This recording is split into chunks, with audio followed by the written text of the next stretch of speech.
You know, it ain't no secret that the ZV-1 is a bomb camera. In fact, it is one of my favorite cameras ever made. But we got to talk about what I would like them to change for the ZV-2. Let's get it. What's up, y'all? Tight Shirt Terry Warfield. Do we even call the successor to the ZV-1 the ZV-2? I think that would probably be the name. But anyways, I love the ZV-1. It is my favorite camera that I have used and owned over like the last 2 years. And I got an A7S III, I got an A7 III, I got an A7 IV on the way, Sony ZV-E10, and the ZV-1, and this is my favorite camera. The reason I love it so much is although it's not technically the best camera, and there are some things wrong with it, it's just an amazing little package to be able to just pull out of a fanny pack, which I got a little Sony fanny pack right here. I'll leave that link in the description. It's just so amazing to just be able to pull this thing out, flip it open, start filming, take pictures, and it's amazing quality stuff, and put it right back in here, no problem. Autofocus is great, all that stuff is dope, but that's not to say that the ZV-1 does not have its flaws, because it does. So here's the things that I would like to see Sony change for the Sony ZV-2, or whatever they're gonna call it, whenever it's gonna come. So first thing, design.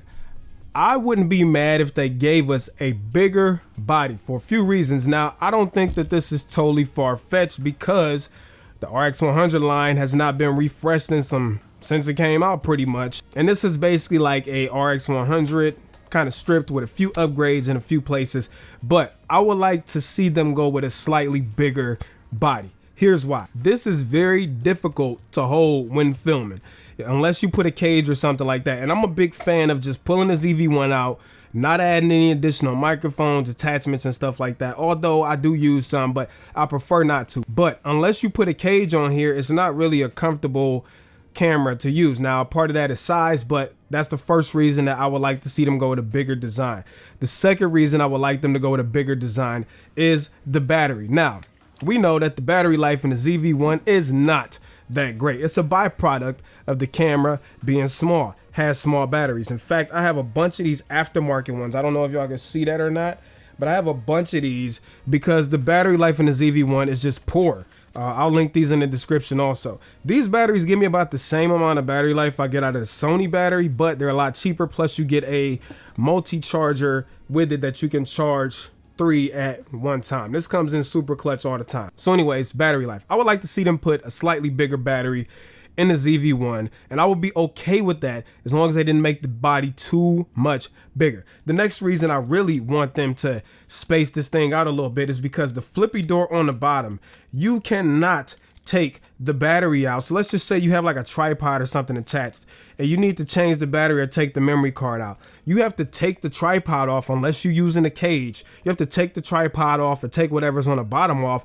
to access the battery door. If this were slightly bigger, I think they can move the battery door over a little bit so that way if you did use like a tripod or attachment, you wouldn't have to take it off to access the memory card or the battery. Again, these are my wishes, may or may not happen, but moving on to the next one, I would like to see them go with a new menu design. Now, obviously Sony is coming out with newer cameras that have the newfangled menu design. Will it get the same thing like the A7 IV has, all that stuff? I don't know. But what I do know, and I've been saying this for years, that all Sony cameras with the touchscreen, which is pretty much all of them, should have the ability to touch the freaking screen to navigate the menu. How that's a miss, I don't know, but we need to see that. And I also wouldn't be mad at a higher resolution rear display. USB-C. This is not like a 5-year-old camera. I don't know whoever's design choice it was to go micro USB, but never again. I get it, maybe they were trying to recycle parts from the RX100s, but no, do not put another micro USB in the next generation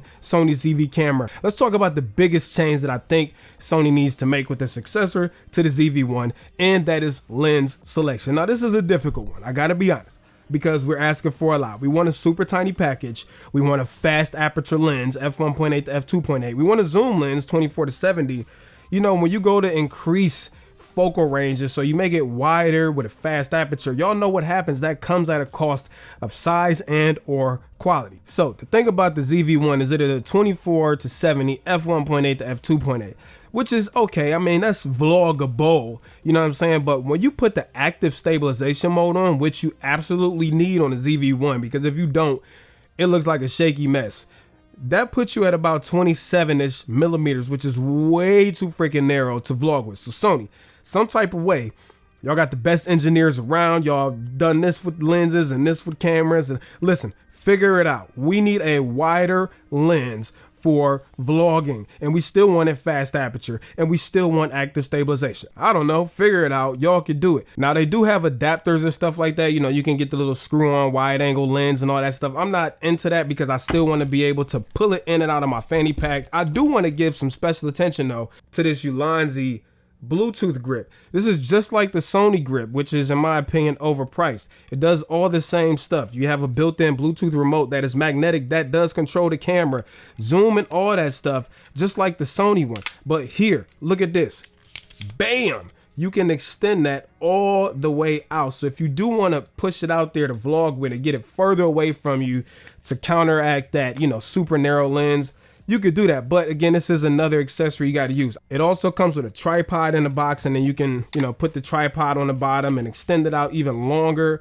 But I definitely recommend you grab one of those because this is like a necessity for your ZV-1. But overall, I don't think they need to change much to give us the next generation ZV-1 or ZV-2, whatever they're going to call it. This thing is great already. It just needs a couple refinements, and this probably would be like camera of the year. They would sell so many of these if a few of these things were changed moving forward. I'm excited to see what the next generation looks like. If I forgot anything that maybe is on your mind that you want changed, drop that down below because I'm sure I forgot some stuff, but it's all good. Listen, links for everything will be down there in the description, and I'm curious to know y'all thoughts. So until next time, I love my ZV-1 and I love y'all. Peace and chicken grease. I'm out of here. Terry Warfield.